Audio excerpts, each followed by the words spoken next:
خود تو نے نہ دیکھا نہ سنی، تو کیسے تو کہہ سکتا ہے کہ مولا سے میں نے جو ہے وہ ان کی تقلید کی ہے؟ کہے گا یہ کتاب میں لکھا ہے۔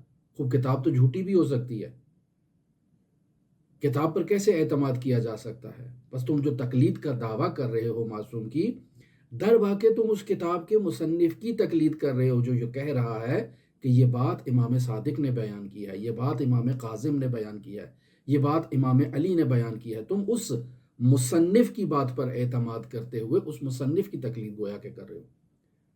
اس نے کہا ہے کہ یہ امام صادق کا قول ہے، تم نے خود امام صادق سے تو نہیں سنا ہے۔ لہٰذا ہمارا وظیفہ یہاں یا تو اجتہاد ہے روزمرہ زندگی فقہی مسائل میں، اور اگر ہم اجتہاد کرنے کی صلاحیت نہیں رکھتے، تمام زندگی کو اسلام کے لیے وقف نہیں کر سکتے، تو پھر ہمارا وظیفہ تقلید ہے۔ احتیاط کرنے والا شخص بھی مجتہد ہوتا ہے، معمولی شخص نہیں ہوتا ہے۔ بس ہمارے پاس روزمرہ زندگی کے فقہی احکام کا ہمیں علم ہونا چاہیے واجبات کی حد تک۔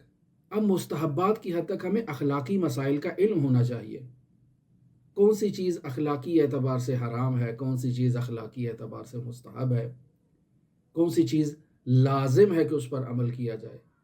ہم اگر اپنے روزمرہ زندگی کے مسائل میں گھر کے اندر اگر اختلاف ہو جاتا ہے، تو آپ دیکھتے ہیں گھریلو مسائل میں قضاوت کی جاتی ہے، تو انسان کو قضاوت کے احکام کا علم ہونا چاہیے کہ میں نے اپنے عزیز و اقارب کے ساتھ جو جھگڑا ہوا، فیصلہ ہوا، گھر کے اندر جو جھگڑا ہوا، فیصلہ ہوا، والدین کے ساتھ جو بحث ہو گئی، تو قضاوت کیسے کرنی ہے، اسلام کیا کہتا ہے، مجھے اس کا علم ہونا چاہیے۔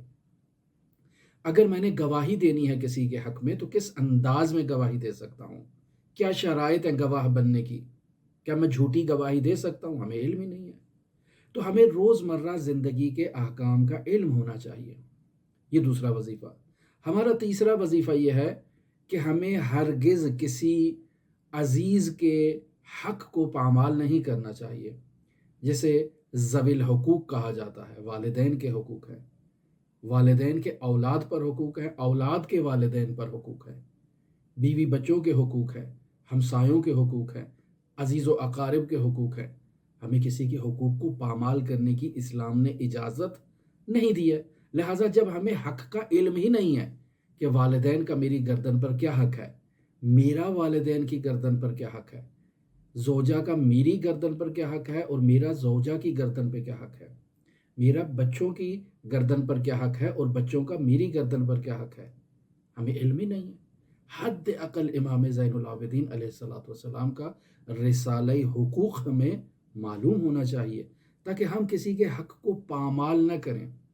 تو جب ہم اپنے وظیفے کو نہیں جانتے ہیں، تو یقینی بات ہے کہ ہم مشکلات میں مبتلا ہوں گے۔ اور خداوند متعال سورہ اسراء کی آیت نمبر 36 میں ارشاد فرماتا ہے، جیسے امام صادق علیہ الصلوۃ والسلام حسن بن ہارون کے لیے بیان کر رہے ہیں، فرماتے ان السمع والبصر والفؤاد کل اولئک کان عنہ مسئولا۔ انسان بے شک جو چیز کان سے سنتا ہے، جو چیز آنکھ سے دیکھتا ہے، اور جس چیز پر اس نے اپنے دل میں عقیدہ قائم کر رکھا ہے، کل اولئک کان عنہ مسئولا، ان میں سے ہر چیز کے بارے میں قیامت کے دن سوال کیا جائے گا۔ یہی مطلب ہے جیسے امام صادق آل محمد حسن بن ہارون کے لیے بیان کر رہے ہیں۔ تو حسن بن ہارون کہتا ہے کہ امام صادق آل محمد فرماتے ہیں اس آیت کے بارے میں، قال یسأل السمع عما سمع، یعنی اس کان سے سوال کیا جائے گا ہر اس چیز کے بارے میں جسے اس کان نے سنا ہے۔ یسأل البصر عما نظر الیہ، اس آنکھ سے سوال کیا جائے گا ہر اس چیز کے بارے میں جس چیز کو اس آنکھ نے مشاہدہ کیا ہے۔ وَيُسْأَلُ الْفُؤَادَ عَمَّا عَقَدَ عَلَيْهِ، اور اس دل سے سوال کیا جائے گا ہر اس چیز کے بارے میں جس چیز پر اس دل نے عقیدہ قائم کیا ہے۔ تو کیا ہمیں برہان ہمارے پاس موجود ہے ہر چیز کے بارے میں؟ ہم جو دیکھتے ہیں تو دیکھنے کی دلیل ہے کہ ہم اس چیز کو دیکھنے کا حق بھی رکھتے ہیں یا نہیں؟ آیا ہماری بصر ہمارے اختیار میں ہے کہ ہم نے کس چیز کو دیکھنا ہے، کس چیز کو نہیں دیکھنا ہے؟ نامحرم آ گئی ہے تو نہیں دیکھنا ہے، حتیٰ مرحوم قاضی کی طرح کے خواب میں بھی اگر نامحرم آنکھوں کے سامنے آئے تو آنکھیں بند کر لیتے تھے، یا مرحوم ارباب رحیم کی طرح 40 سال ایک گھر میں اپنی بھاوج کے ساتھ رہے لیکن اس کو نہیں دیکھا، کہا میں نے دیکھا ہی نہیں ہے۔ یہ بہت بہت عظیم مطالب ہیں، ہم ان سے غافل ہیں۔ ہم نے در واقع اسلام کو پڑھا ہی نہیں ہے، اسلام کے قریب سے بھی نہیں گزرے ہیں، ہم صرف جدی پشتی مسلمان ہیں، ہمارا اسلام سے حقیقت میں کوئی تعلق نہیں ہے۔ اگر ان ہستیوں کو دیکھا جائے اور ان ہستیوں کی باتوں کو سنا جائے تو واقعاً ایسے ہے۔ وہ بیان کیا آپ کی خدمت میں، مرحوم حداد کی والدہ مرحوم حداد سے کہتی ہیں کہ تمہاری زوجہ کی بہن جو ہے وہ تمہاری زوجہ سے زیادہ خوبصورت نہیں ہے، بلکہ تمہاری زوجہ اپنی بہن سے زیادہ خوبصورت ہے۔ تو مرحوم حداد کہتے ہیں کہ مجھے تو علم ہی نہیں ہے۔ کہا تمہیں کیسے علم نہیں ہے؟ وہ تو تمہارے ساتھ اس گھر میں آتی جاتی رہتی ہے اور جب دسترخوان لگتا ہے تو دسترخوان پر بیٹھتی ہے۔ مرحوم حداد کہتے ہیں میں نے آج تک اسے دیکھا ہی نہیں ہے۔ یہ کوئی معمولی بات ہے؟ یہ عام انسان ہے۔ کون انسان ہے؟ یہ وہ افراد ہیں جو حضرات ائمہ معصومین علیہ الصلوۃ والسلام کے دسترخوان پر بیٹھنے والے افراد ہیں۔ یہ وہ افراد ہیں جنہوں نے معصومین علیہ الصلوۃ والسلام کی جو ہے وہ حقیقت میں پیروی کی ہے، صرف زبان سے لقلقۂ لسانی نہیں ہے، صرف زبان سے نہیں کہا کہ ہم شیعہ صادق آل محمد ہیں، بلکہ عمل سے ظاہر کیا ہے کہ صادق آل محمد کے شیعہ کو ایسا ہونا چاہیے۔ تو عزیزان، ہم کس نقطے پر موجود ہیں، کس مقام پر موجود ہیں؟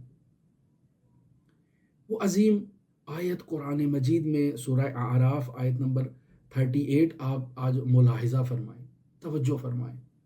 وہاں خداوند متعال جہنمیوں کا تذکرہ فرما رہا ہے کہ وہ جہنمی انسان بھی ہوں گے، وہ جہنمی جن بھی ہوں گے۔ لہٰذا خداوند متعال فرما رہا ہے قالت خلو فی داخل ہو جاؤ ان امتوں کے اندر قد خلت من قبلکم من الجن والانس فی النار، کہ جہنم کی آگ میں تم سے پہلے جو امتیں موجود ہیں، چاہے وہ جن تھے چاہے وہ انس تھے، تم بھی انہی کے اندر جو ہے نا وہ داخل ہو جاؤ، انہی امتوں کے اندر شامل ہو جاؤ۔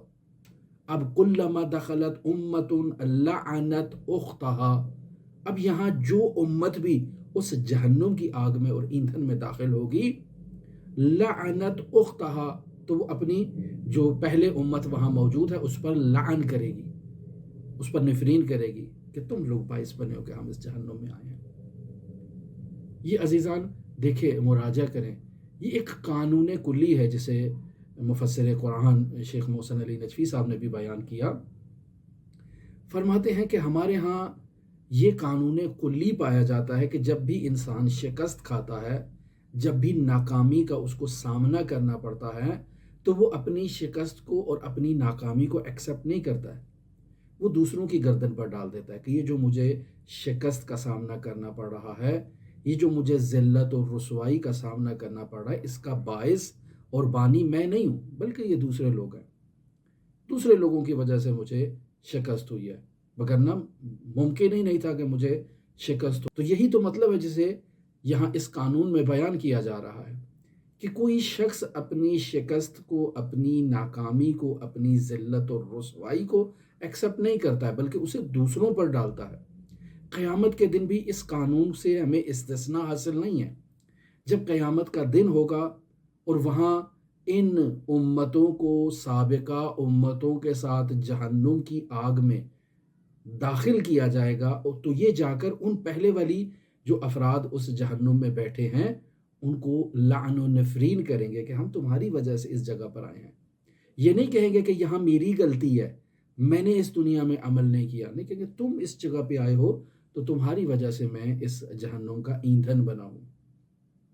لہٰذا روز قیامت بھی یہ لعن و نفرین کا سلسلہ یہاں اس آیت میں بیان ہوا ہے، اور یہاں خداوند متعال نے اس قانون کو ایکسیپٹ کیا ہے کہ یہ قانون واقعاً درست ہے۔ اسی طرح یہ 2 عذاب ان افراد کو ہوں گے۔